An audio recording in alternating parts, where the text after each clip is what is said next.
خانم سلام. خانم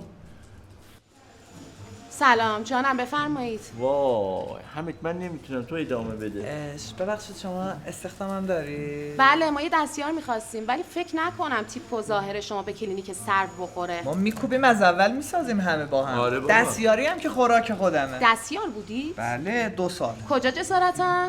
والا دستیار مکانیک بودم. آقا بفرمایید بیرون لطفا، مزاحم نشید. هیچ فرقی نمیکنه، اینجا 5 تا قنچی میخواد، اونجا آچار و پیشگوشتی و اینا. بفرما بیرون. خانم من عذرخواهی میکنم، شما کارگر نمیخواین؟ کارگر ساده؟ نه من کارگر رارم. هه بیمزه. منم 2 تا لیسانس دارم.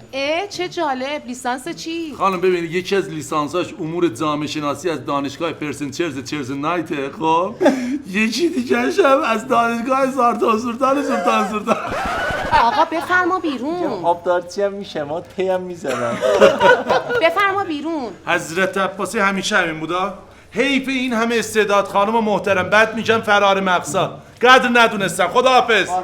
کلینیک سرب ما رفتیم. کلینیک سرو.